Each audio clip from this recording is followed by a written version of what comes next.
Unfortunately, this is going to be insult to injury when I read what I got to show you to you.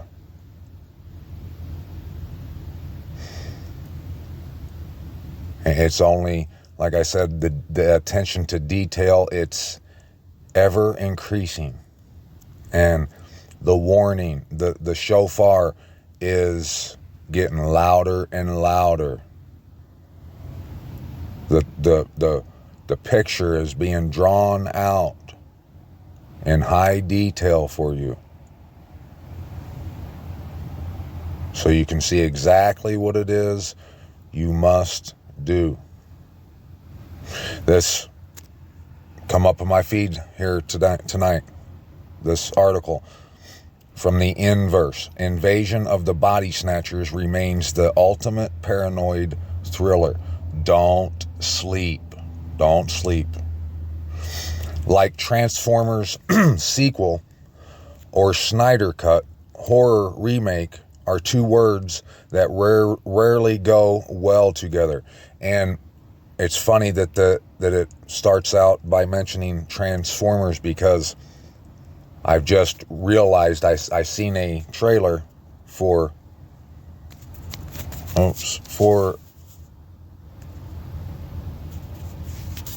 Transformers, and I realized what that is. The Decepticons. And the bad guys, the main bad guy's name's Megatron, just like Metatron. It's all about their Allspark, the cube, all that stuff. More than meets the eye. That's why I named that video that the other day. And so it's funny that they're saying this. Two words that rarely go well together. If a horror movie got it right the first time, a remake probably won't have much to add. And if it wasn't good the first time, shiny new CGI won't redeem it. You know what that reminds me of? If it ain't marvelous in your eye, you know, if what it was in the beginning, the wife of your youth, if it wasn't good enough for you the first time, and nothing you can do, it's not good enough for you now. In the decades since Gus Van Sant's shot-by-shot Psycho replica, a glut of disappointment remakes. From 2011's misguided Don't Be Afraid of the Dark to 2015's tedious Poltergeist have reminded us that what's really scary is something we haven't seen before. Watch the detail. But 45 years ago, for all of y'all that don't know, there's significance in that in a lot of ways. One way, I'm just going to give you a little hint. If you're hungry, you'll go sniffing, you'll go down that trail. But Utah is the 45th state. Yes. But 45 years ago, that's just one small clue. Hollywood gave us that rarest of birds. A horror remake that's not only great, but actually surpasses the original. 1978. It was made in 78. 1978's Invasion of the Body Snatchers is a potent mix of paranoid thriller and a supernatural horror that remains chilling nearly half a century later. Now, let's go watch the trailer real quick. It's not that long. It's kind of eerie, but you're going to want to see the message. It's been playing this whole time. We just didn't know it. Anyone that watched this movie, I didn't, and I wouldn't want to. I just happened to see this and read it because I saw the numbers, and there's a message in there for you. Check it out.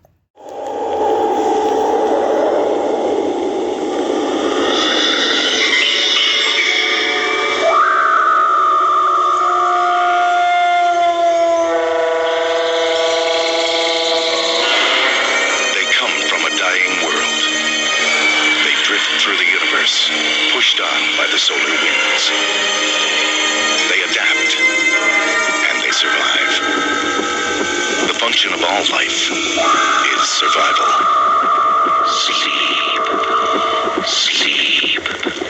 Sleep. From deep space. Sleep. The seed is planted. Sleep. Sleep. Terror grows. Sleep. Matthew! Like the others. Elizabeth, wake up. Get you when you sleep. Sit up. Invasion of the Body Snatchers. It's got no tail, no character. It's unformed. All of a sudden, they're growing like parasites. Is it contagious? People are being duplicated. How do you know my name? I didn't tell you my name. Can't find anything in here that looks like a body. One side's nosebleed. It looked right at me. You're looking at it as if it was human. It was not human. Now, the classic fear begins to grow We're being cornered. in a modern masterpiece of science fiction. They're barricading the street. Invasion of the Body Snatchers. Get down. Starring Donald Sutherland, Brooke Adams, Leonard Nimoy.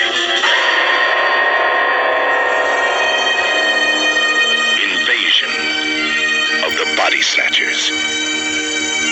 From deep space, the seed is planted. Terror grows. All right, yeah. Don't sleep. From the pit of the deep, from deep space, the seed has been planted. From the pit of the deep. That's exactly what that was talking about. The film builds upon the 1956 flick of the same name, itself adapted from a 54 Jack Finney novel. And what numbers, you might ask, that I was talking about? There's so much to do with 45, and we could go through it, but 78, 7 times 8 is 56. The 56th hexagram in their little ritual things, the enemy, those who are the trap, the snare. 56 hexagram is the wanderings. It's the stranger, the sojourner, who at that point he isn't aware of who he really is, because he's not in the place of his origin. He's began to think that the place he currently resides is the place of his origin.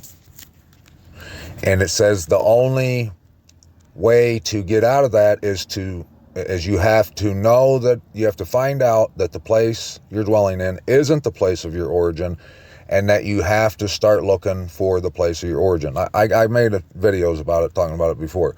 It's 56. It's big to them. There's a lot of 56 on their things. Matthew Perry died at 56. Sinead O'Connor died at 56. All this stuff. And just, I could go on and on, but I'm not gonna. But that's why down here, this has been, and see, the only, because it says that film, the 78 version of Invasion of the Body Snatchers was based on the version from the 1956 flick. So they made it in 56. Make no mistake, that was for a reason, and they done the remake in 78 for a specific, lots of reasons. And it was precise. It was calculated. They knew what they were doing. It's not a mistake.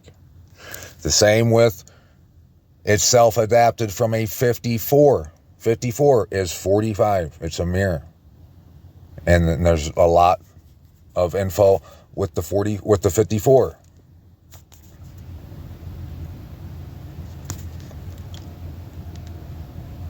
Oh, I want to read all this to you. The film builds upon the 56 flick of the same name, itself adapted from a 54 Jack Finney novel, a creepy and understated thriller with shades of noir about a doctor, Kevin McCarthy. Kevin McCarthy. Really? That was the guy's name that played in this? Was Kevin McCarthy? Okay.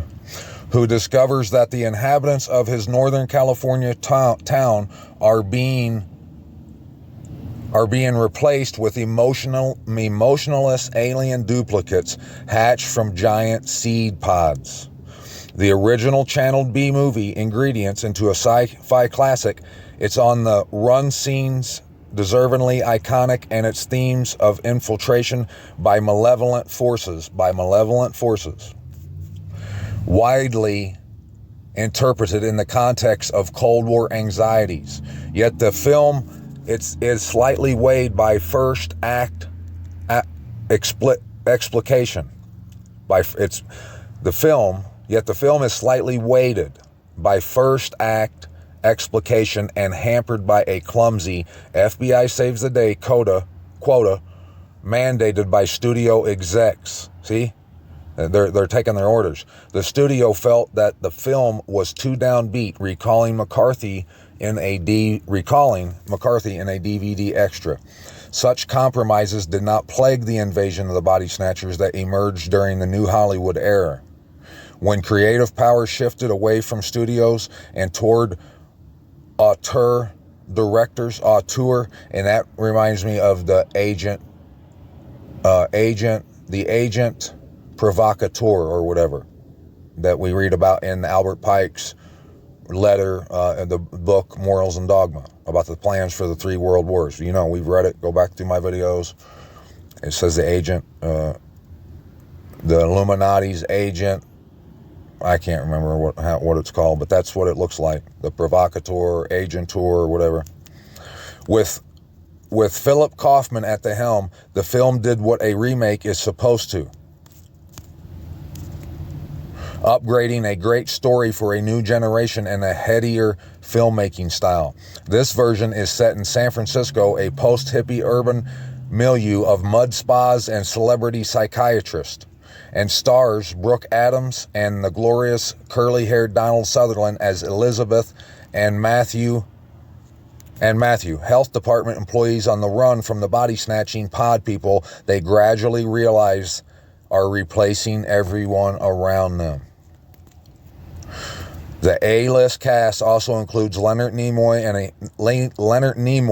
and a strapping young Jeff Goldblum, all of whom are required to give dual performances portraying their characters before and after they've been replaced. The time we spend getting to know these characters early during the party scene, for instance, where Nimoy and Goldblum bicker, draws out their emotions and sets up a contrast with the soulless duplicates who later replace them. After Elizabeth realizes her boyfriend Jeffrey is an imposter and that a pod has been planted to take her place, the paranoia escalates fast. Anyone could be a phony, and Matthew's attempts to alert the authorities reveal that they're part of the conspiracy too. There's no one to run to. In this sense, Invasion of the Body Snatchers reflects the anxiety-stoking style of the great paranoid thrillers of the 70s, from the parallax view to the conversation, as much as it culls from the campy 50s sci-fi tradition. Which I when I was a kid, I liked that stuff too. So I'm not beating anybody up. Like I always say, just all I'm trying to do is encourage you to come out, see what it is. It's in its entirety for what it is, and recognize it and do what's right to get out of it. And if I can help, and if I can give all esteem while helping, count me in, sign me up. There are also touches of the apocalyptic zombie horror popularized by George A. Romero. In a remarkable scene, Matthew in Elizabeth's vehicle is accosted by a crazed old man, Kevin McCarthy himself, screaming, "They're coming, they're coming, help, help," a brilliant callback to the climax of the 56 film.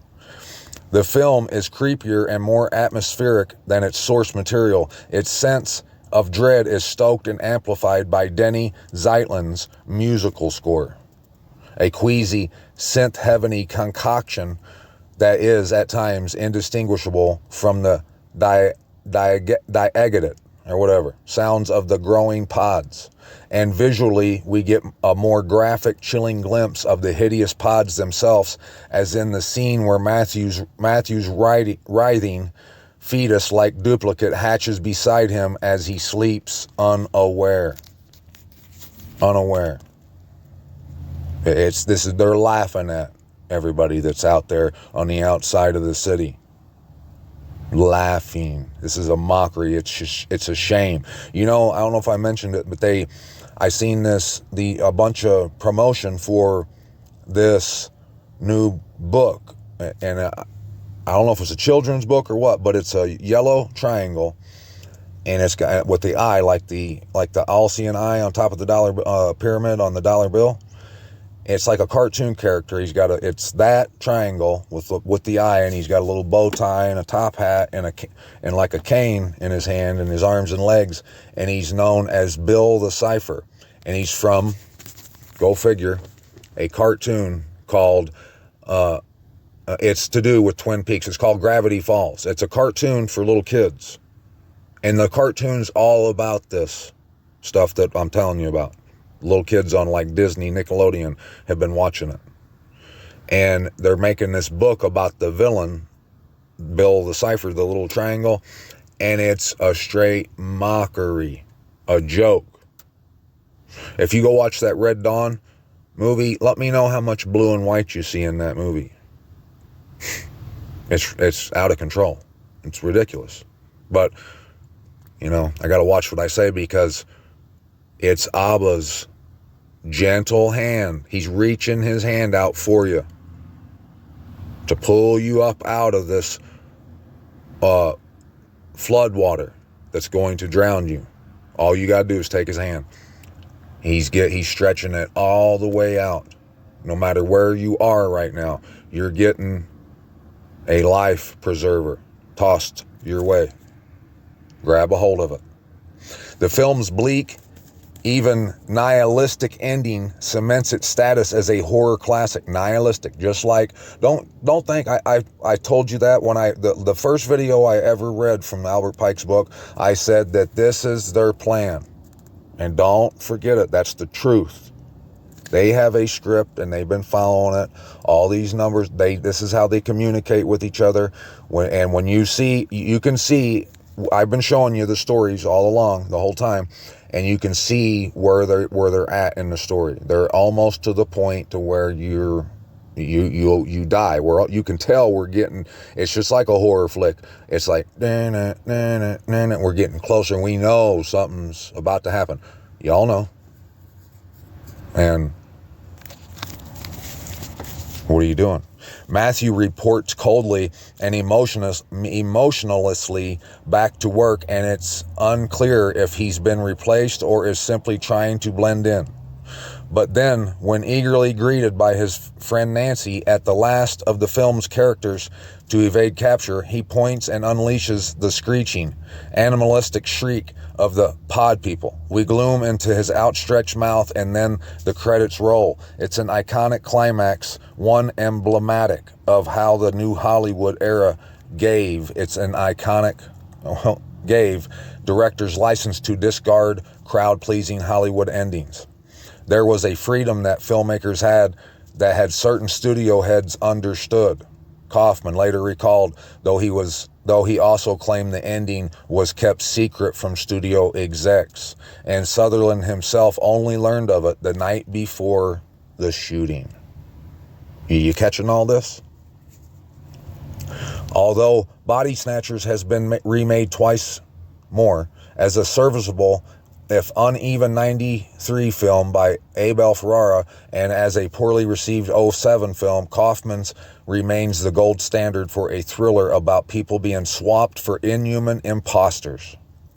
The notion of human duplicates walking among us remains a common sci-fi trope from Jordan Peele's Us, and that's all about it. The Us movie, yes. Go watch, you'll see. To Garth Davies' recent foe, and feels more potent than ever in an age of AI replicating people's likenesses. Indeed, part of the enduring power of Invasion of the Body Snatchers is just how malleable its paranoia feels to different particularly whatever. Watch the film today and you'll be struck by how the scepter of an invasive invasive urban threat spreading from person to person while warnings go unheeded evokes the pandemic.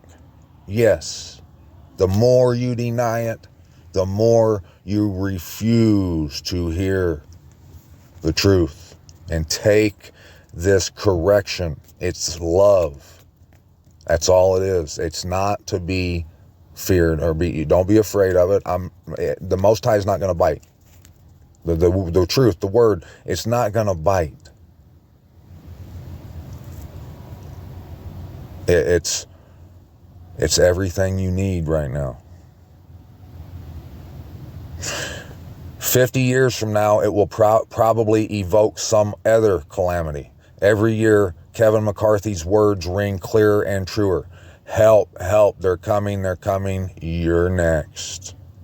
And on the other article, it said, don't sleep.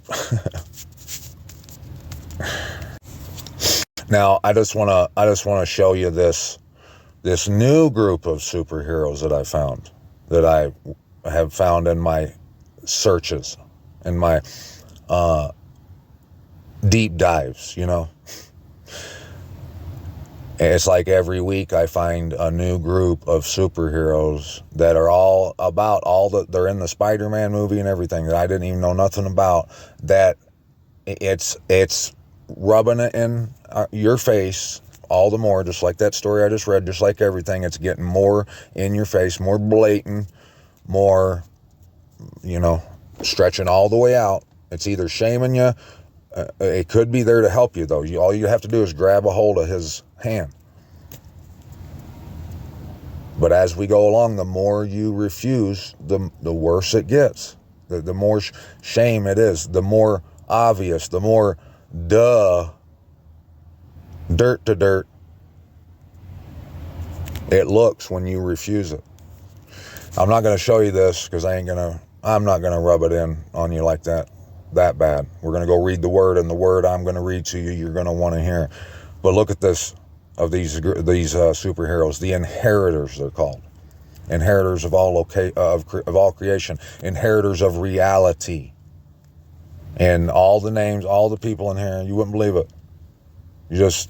Everything about it, it's about what we're going through right now. It's the whole story. It's all told in there, but it's like Enoch was the other night. When we were reading Enoch, he got right to the point. You know, he's not pulling any punches with you guys right now. Everyone is getting the message loud and clear. And I thought, because we read Proverbs, most people think Proverbs is, like I said in the last video, like they think, or that video, they think that it's meant, you know, it's like just random instructions just placed throughout with maybe a little bit of it being, connected, all connected to itself, like in unity, but not really. But you've seen what it was when I read chapter 5 through 12 to you. Well, since we started at 5, I'm going to read these 4 chapters to you and watch the word open up to you and the truth jump off the page and land in your lap. All you got to do is take it, and you've never seen this before. Watch these moves that the Most High has. He's all alone on the dance floor. The Proverbs of Solomon, son of David, servant of Yasharal, for knowing wisdom and discipline, for understanding the words of understanding. So yes, that's why everyone just takes them as that kind of like not really filed instructions. But watch. For knowing wisdom and discipline, for understanding the words of understanding, for receiving the discipline of wisdom, righteousness, right ruling, and straightness, for giving insight to the simple, knowledge and discretion to the young, The wise one hears and increases learning, and the understanding one gets wise counsel. For understanding, a proverb and a figure, the words of the wise and their riddles. The fear of Yahuwah is the beginning of knowledge. Fools despise wisdom and discipline. My son, heed the discipline of your father, and do not forsake the Torah of your mother. Your mother is where your home, the hole in the pit you were dug from. That's why the decoy, the trap, is known as Mother Earth. For they are a fair wreath on your head and chains about your neck. See, a fair wreath, a circle, a crown, and chains about your neck. My son, if sinners entice you, do not give in. If they say, come with us, let us lie in wait for blood. Let us ambush the innocent without cause. Let us swallow them alive like Sheol, and entirely like those going down to the pit. Let us find all precious goods. Let us fill our houses with spoil. Cast in your lot among us. Let us all have one purse. My son, do not walk in the way with them. Keep your foot from their path. For their feet run to evil, and they hurry to shed blood. For in vain the net is spread in the sight of any bird. But they lie in wait for their own blood. They ambush their own lives. Such are the ways of everyone greedy for gain. It takes away the life of its owners. Wisdom calls aloud outside. She raises her voice in the broad places. She's reaching all the way out. At the head of the noisy streets, she cries out, and at the openings of the gates in the city, she speaks her words. How long, you simple ones, would you love simplicity? You see that? That's it. He knew that until we got to like verse 20, 21, that you would be falling asleep thinking that this is just those random instructions like filed away, that this ain't in unison, that this ain't him, all his right moves. If you think that this isn't the slicing and dicing, you're asleep. That's why that Body Snatchers was saying, don't sleep, wake up. Don't be sleeping on the mighty right hand. How long, you simple ones? And shall scoffers delight in their scoffing, and fools hate knowledge? Turn at my reproof. See, I pour out my spirit on you. I make my words known to you. Because I called and you refused, I have stretched out my hand, see, and no one inclined, and you spurned all my counsel and would not yield to my reproof. Let me also laugh at your calamity, mock when your dread comes. When your dread comes like a storm, and your calamity comes like a whirlwind, when distress and anguish come upon you. Let them then call on me, but I answer not. Let them seek me, but not find me, because they hated knowledge and did not choose the fear of Yahuwah. They did not accept my counsel. They despised all my reproof. Therefore, let them eat the fruit of their own way and be filled with their own counsels.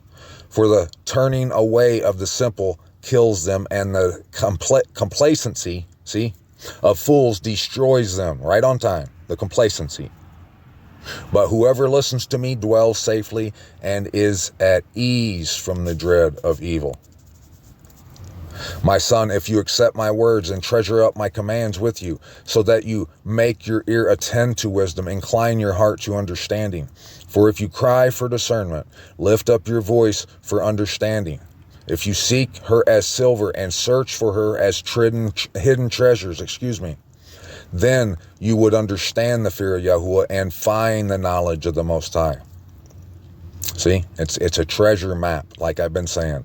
For Yahuwah gives wisdom, out of his mouth come knowledge and understanding. And he treasures up stability for the straight, a shield to those walking blamelessly, to watch over the path of the right ruling, and the way of his lovingly committed ones he guards. Then you would understand righteousness and right ruling and straightness, every good path. For wisdom would enter your heart and knowledge be pleasant to your being. Discretion would guard you. Understanding would watch over you to deliver you from the evil way, from the man who speaks perversities. Those who leave the paths of straightness to walk in the ways of darkness, who rejoice to do evil, they delight in the perversities of evil, whose paths are crooked and they are perverted in their ways, to deliver you from the strange woman, from the foreigner who flatters with her words, who forsakes the companion of her youth. Do you see? And has forgotten the covenant of her mighty Most High. Bingo. See? Don't fall asleep. Don't be sleeping. Stay awake. His thoughts are way above yours. Again, people get to thinking that this is just those. It's not. It's you better wake the heck up. That's what it is. For her house has sunk down to death, and her paths to the dead. None going into her does return. There you go. Plain and simple. Nor do they reach the paths of life. So walk in the way of goodness and guard the paths of righteousness. For the straight shall dwell in the earth, and the perfect be left in it. But the wrong shall be cut off from the earth, and the treacherous ones plucked out of it. My son, do not forget my Torah, and let your heart watch over my commands. For length of days and long life and peace they add to you. Let not loving commitment and truth forsake you. Bind them around your neck. Write them on the tablet of your heart. Thus finding favor and good insight in the eyes of the mighty Most High and man. Trust in Yahuwah with all your heart and lean not on your own understanding. Know him in all your ways, and he makes all your paths straight. Do not be wise in your own eyes. Fear Yahuwah and turn away from evil. It is healing to your navel and moistening to your bones. Esteem Yahuwah with your goods and with the first fruits of all your increase. Wink, wink. Then your storehouses shall be filled with plenty, and your vats overflow with new wine. My son, do not despise the discipline of Yahuwah, and do not loathe his reproof. For whom Yahuwah loves, he reproves, as a father the son whom he delights in. Blessed is the man who has found wisdom, and the man who gets understanding. For the gain from it is better than the gain from silver, and its increase than fine gold. She is more precious than rubies, and all your delights are not comparable to her. Length of days is in her right hand, riches and esteem in her left. Her ways are pleasant ways, and all her paths are peace. She is a tree of life to those taking hold of her, and blessed are all who retain her. Yahuwah founded the earth by wisdom. He established the heavens by understanding. By his knowledge the depths were broken up, and clouds dropped down dew. My son, let them not depart from your eyes. Watch over sound wisdom and discretion. Then they become life to your being and an adorning to your neck. Then you would walk safely in your way, and your foot would not stumble. When you lie down, you need not be afraid, and you shall lie down, and your sleep shall be sweet. Do not be afraid of sudden dread, nor of the ruin of the wrong when it comes. For Yahuwah is at your side, and he shall guard your foot from being caught. Do not withhold good from those who deserve it, when it is in the power of your hand to do so. If you know this truth, blood shouldn't be on your hands. Get to swinging that sword and blowing that horn. Do not say to your neighbor, go and come back, and tomorrow I give it, when you have it with you now. That's why, hey, yes, that's what I'm doing. Do not plan evil against your neighbor, seeing he dwells safely beside you. Do not strive with the man without cause, if he has done you no evil. Do not envy a cruel man, and choose none of his ways. For the perverse one is an abomination to Yahuwah. If you're doing it wrong, it's an abomination. That's why it's called the abomination that lays waste. And his secret counsel is with the straight. The curse of Yahuwah is on the house of the wrong. Boom. But he blesses the home of the righteous. That's what we've been talking about this whole time. He certainly scoffs the scoffers, but gives favor to the humble. You ain't going to find this truth, unless you are humble. If you think you know all the answers and the word, you don't know what the word doesn't have anything else to teach you, that you're unteachable, you're not of understanding, you will die, because you can't, find it within yourself to humble yourself and say, I don't know all the answers. Let me go to him. Let me seek the Most High and not the dead. The wise do inherit esteem, but fools are bearing away shame. But the inheritors, yeah, baby, you already know. Children, listen to the discipline of a father and give attention to no understanding. For I gave you good instruction. Do not forsake my Torah. For I was my father's son, tender and the only one in the eyes of my mother. Then he taught me and said to me, let your heart hold fast my words, guard my commands and live. Get wisdom, get understanding. Do not forget and do not turn away from the words of my mouth. Do not leave her and let her guard you. Love her and let her watch over you. The beginning of wisdom is get wisdom, and with all you're getting, get understanding. Exalt her and let her uplift you. She brings you esteem when you embrace her. She gives your head a fair wreath. She shields you with an adorning crown.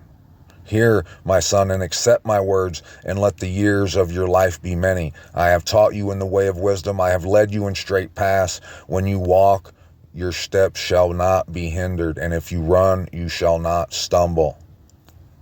Become strong and disciplined. Do not let go. Watch over her, for she is your life. Do not enter the path of the wrong, and do not walk in the way of evildoers. Avoid it. Do not pass by it. Turn away from it and pass on.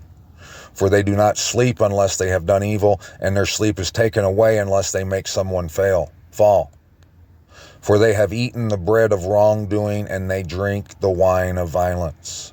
But the path of the righteous is like the light of dawn that shines ever brighter unto the perfect day. The way of the wrong is like darkness. They do not know at what they stumble. My son, listen to my words. Incline your ear to my sayings. Let them not depart from your eyes. Guard them in the midst of your heart, for they are life to those who find them and healing to all their flesh.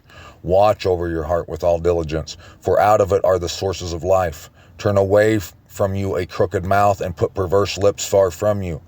Let your eyes look forward and your eyelids look straight before you. Consider the path of your feet, and all your ways are established. Do not turn to the right or to the left, nor turn your foot away from evil.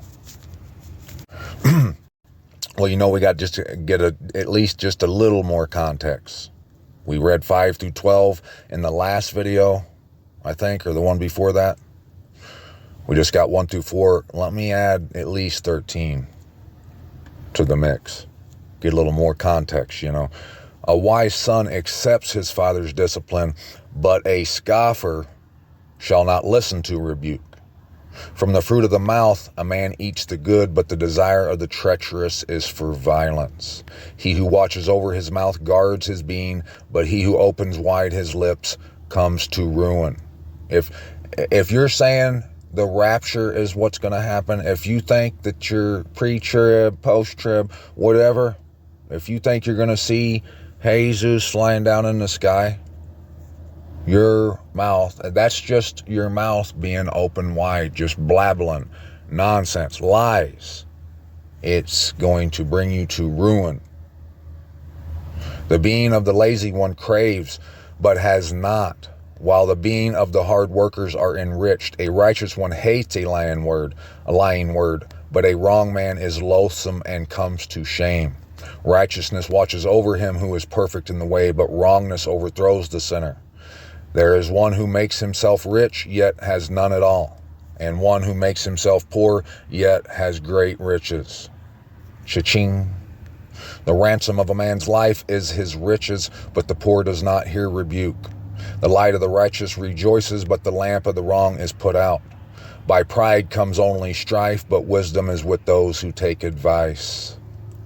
Take this advice. Wealth from vanity diminishes, but he who gathers by hand increases. Expectancy drawn out makes the heart sick, but a longing come true is a tree of life. Bingo. Don't fall asleep. You weren't getting off that easy. A longing come true is a tree of life. There's only one longing, and that's for your home and the humiliation of it to stop, and for you to return and have that which is continual, re-intact, brand new, renew. Whatever you want to call it. If you want to think that it's coming down in the sky and you're going to see it park here on earth, and there's going to be another city landed on top of that one over there, whatever it is, however you want to look at it, if that's what you want to look. But you best start longing for it and wanting the humiliation of it to stop. If you don't think it's under humiliation, see ya. Won't see. I won't be seeing you. He who despises the word is destroyed. Boom. There you go. You can argue with it all you want. You're destroyed. But he who fears the command is rewarded. Cha-ching. The Torah of the wise is a fountain of life, turning one away from the snares of death. Good understanding gains favor, but the way of the treacherous is hard. Everyone with insight acts with knowledge, but a fool spreads folly. A messenger that is wrong falls into evil, but a trustworthy envoy is a healing. Envoy. Poverty and shame are for him who ignores discipline, but he who heeds reproof is esteemed. A desire accomplished is sweet to the being, but to turn away from evil is an abomination to fools. He who walks with the wise shall be wise, but the companion of fools suffers evil. Evil pursues sinners, but good is repaid to the righteous. A good man leaves an inheritance to his children's children, but the wealth of the sinner is stored up for the righteous. Cha-ching. Much food is in the tillable ground of the poor, but lack of right ruling sweeps it away. He who spares his rod hates his son, but he who loves him seeks him and with discipline. The righteous eats to the satisfying of his being, but the stomach of the wrong is lacking. Every wise woman has built her house, but the foolish breaks it down with her hands. He who walks in his straightness fears Yahuwah, but he whose ways are crooked despises him. In the mouth of a fool is a rod of pride, but the lips of the wise guard them. Where there are no oxen, the crib is clean, but from the strength of an ox comes much increase. A trustworthy witness does not lie, but a false witness breathes out lies. A scoffer shall seek wisdom, but find none. But knowledge is swift to him who has understanding. Leave the presence of a foolish man, for you shall not perceive the lips of knowledge. The wisdom of the clever is to understand his way, but the folly of fools is deceit. Fools scoff at guilt, but among the straight there is delight. The heart knows its bitterness, and no stranger shares its joy. The heart of the wrong is destroyed, but the tent of the straight flourishes.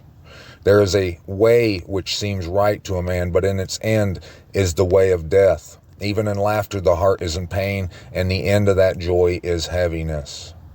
The backslider in heart is satisfied with his own ways, but a good man is satisfied from his. The simple believes every word, but the clever one watches his step. The wise fears and turns away from evil, but a fool rushes on and is reckless. He who is impatient acts foolishly, and a man who plans wickedness is hated. The simple shall inherit folly, but the clever are crowned with knowledge. The evil ones shall bow before the good, and the wrong ones at the gate of the righteous. The poor is hated even by his own neighbor, but the rich has many friends. He who despises his neighbor sins, but he who shows favor to the poor, oh, blessed is he. But do not those who plan evil go astray, but loving commitment and truth are to those who plan good. Loving commitment. It's been all you've had to do this whole time is just return. Follow him through the wilderness to your house. In all labor there is profit, but talk of the lips leads only to poverty. The crown of the wise is their wealth. The folly of fools is folly. A true witness saves lives, but he who breathes out lies is a betrayer. And the fear of Yahuwah is strong trust, and his children have a place of refuge. The fear of Yahuwah is a fountain of life, to turn away from the snares of death. That snare again. In a multitude of people is a sovereign splendor, but in the lack of people is the ruin of a prince. He who is patient has great understanding, but he who is short of spirit exalts folly. A healthy heart is life to the body, but envy is rottenness to the bones. He who oppresses the poor reproaches his maker, but he who esteems him shows favor to the needy. But by his own evil doing, the wrong is thrust down, but the righteous has a refuge in his death. Wisdom rests in the heart of him who has understanding, and even among fools it becomes known. You can't hide it. Righteousness exalts a nation, and loving commitment to the peoples in sin. The sovereign's delight is toward a wise servant, but his wrath is toward him who causes shame. Shame is outside the house.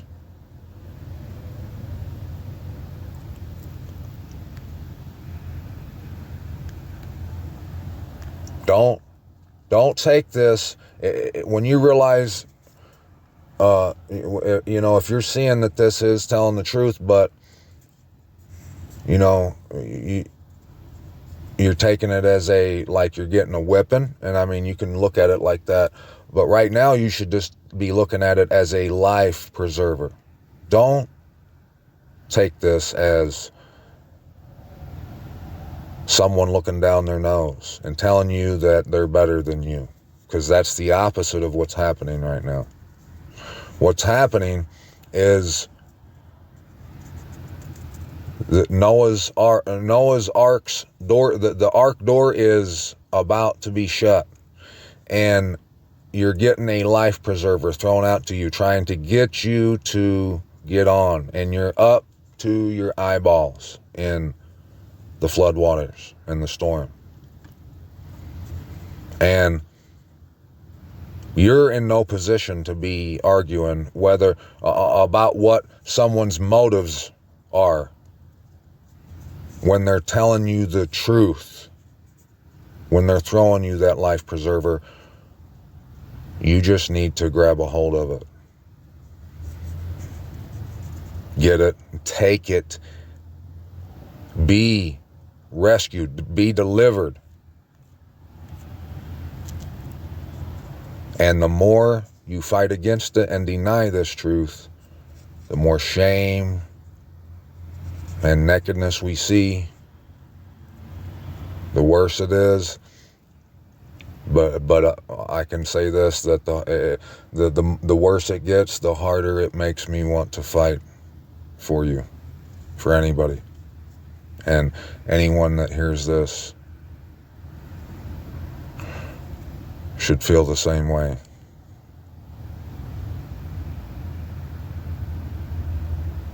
Don't just stand by and watch all this happen without